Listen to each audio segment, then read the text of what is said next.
सुप्रभात। आज मैं शालिनी आपके समक्ष 12वीं कक्षा की पाठ्य पुस्तक आरोह भाग 2 में दिए गए पाठ काले मेघा पानी दे को समझाऊंगी। काले मेघा पानी दे धर्मवीर भारती जी द्वारा रचित एक संस्मरण है जो उनके बचपन में घटी एक घटना पर आधारित है। इस संस्मरण में उन्होंने लोक प्रचलित विश्वास और विज्ञान के द्वंद्व का सुंदर चित्रण करते हुए त्याग के महत्व का प्रतिपादन किया है। तो आइए अब बात करते हैं काले मेघा पानी दे पाठ की।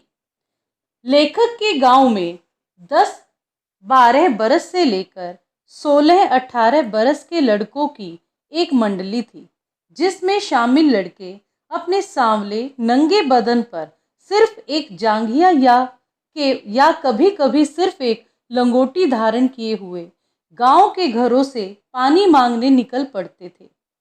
गांव के कुछ लोग इस मंडली को इंद्रसेना तो कुछ लोग मेंढक मंडली कहकर पुकारते थे। जेठ मास के अंत या आषाढ़ मास के प्रारंभ में भी वर्षा न होने पर यह मंडली प्राचीन परंपरा अनुसार काले मेघा पानी दे गीत गाते हुए लोगों के मकान के आगे आकर ठहरती थी और पानी दे मैया इंद्रसेना आई है यह कहकर लोगों से अपने ऊपर पानी गिराने की जिद करती थी। स्त्रियों द्वारा उनके ऊपर पानी की कमी होने के बावजूद भी बड़ी मुश्किल से सहेज कर रखा हुआ पानी गिराया जाता था और यह मंडली उस पानी तथा उस पानी से उत्पन्न कीचड़ में लोट पोट कर स्नान करती थी और पुनः काले मेघा पानी दे, काले मेघा पानी दे गीत गाते हुए अगले घर की ओर चल पड़ती थी।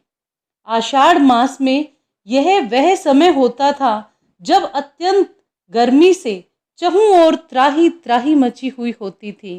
पानी सर्वत्र सूख चुका होता था, खेतों की मिट्टी सूख कर पत्थर हो जाती थी तथा फिर फटने लगती थी। लू अपने प्रकोप से आदमी को मार डालना चाह रही होती थी। पशु प्यास के मारे मरने लगते थे तथा लोग बारिश के लिए पूजा पाठ कथा विधान आदि करके हार चुके होते थे।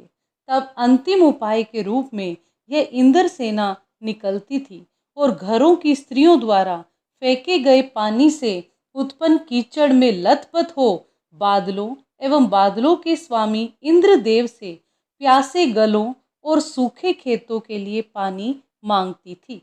लेखक जो उस समय उस मंडली के लड़कों की ही उम्र का था परंतु पढ़ रहा था तथा कुमार सुधार सभा का उपमंत्री बना हुआ था, उसको यह बात उचित नहीं लगती थी कि लोग पानी की इतनी कमी होने के बाद भी उन लड़कों पर बाल्टी भर भर कर पानी फेंकते हैं। वह इसे उन लोगों का कोरा अंधविश्वास मानता था तथा सोचता था कि इन्हीं अंधविश्वासों के कारण हम अंग्रेजों से पिछड़े हुए हैं। अतः वह भी इस मंडली का तथा इस अंधविश्वास का सख्त विरोधी था। दूसरी ओर लेखक के दूर के रिश्ते की एक जीजी जो उम्र में उसकी माँ से भी अधिक बड़ी थी तथा उससे अपने बच्चों से भी अधिक प्रेम करती थी, लेखक से तमाम परंपरागत धार्मिक अनुष्ठान करवाती रहती थी ताकि लेखक को उसका पुण्य मिले। लेखक न चाहते हुए भी उसके बताए कार्य करता रहता था, परंतु इस बार जब वह मेंढक मंडली, जिसे लड़के मेंढक मंडली कहते थे, उनके घर आई तो लेखक ने जीजी को उन पर पानी फेंकने से मना कर दिया। जीजी ने स्वयं उन लड़कों पर पानी फेंका तो लेखक जीजी से रूठ गया। शाम को जब उसने जीजी के दिए हुए लड्डू मठरी नहीं खाए तो जीजी ने उसे समझाया कि जिसे वह पानी की बर्बादी समझ रहा है असल में वह पानी का अर्घ्य चढ़ाना है। जीजी ने कहा कि कुछ पाने के लिए कुछ तो देना ही पड़ता है। लेखक के विरोध करने पर पुनः जीजी ने उससे कहा कि बिना त्याग के दान नहीं होता और त्याग वह नहीं है जो लाखों करोड़ों में से 2-4 रुपए दे देने से हो जाता है। त्याग वह होता है जो किसी चीज के बहुत कम होने पर भी त्यागने वाले के द्वारा जरूरतमंद को दे दिया जाता है, उसी त्याग का फल मिलता है।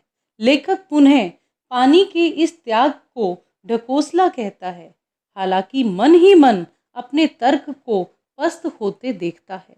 इस पर पुनः जीजी लेखक को समझाते हुए कहती है कि वह पढ़ी लिखी हुई तो नहीं है, पर इतना अवश्य जानती है कि जिस प्रकार खेत में किसान 30-40 मन गेहूं पाने के लिए अपने पास से 5-6 सेर गेहूं जमीन में बोता है, उसी प्रकार पानी की अच्छी फसल पाने के लिए ही उनके द्वारा उन लड़कों पर पानी फेंका जाता है।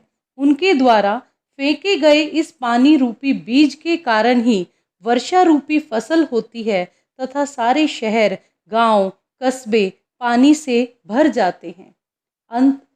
अंत में लेखक बताता है कि इस घटना को हुए लगभग 50 वर्ष बीत चुके हैं, परंतु उसे यह ज्यों का त्यों याद है।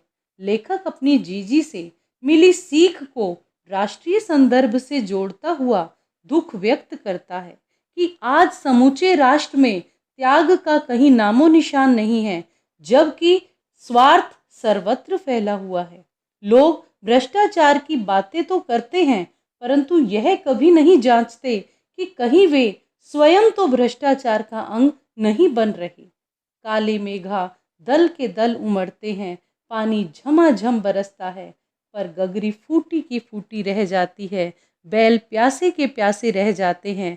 आखिर कब बदलेगी यह स्थिति? अर्थात आज देश में सभी लोग भ्रष्टाचार में प्रत्यक्ष या अप्रत्यक्ष रूप से लिप्त हैं, परंतु सभी दूसरों को ही भ्रष्टाचारी समझते हैं, अपने अंदर झांक कर नहीं देखते। इसी के साथ काले मेघा पानी दे पाठ समाप्त हुआ। धन्यवाद।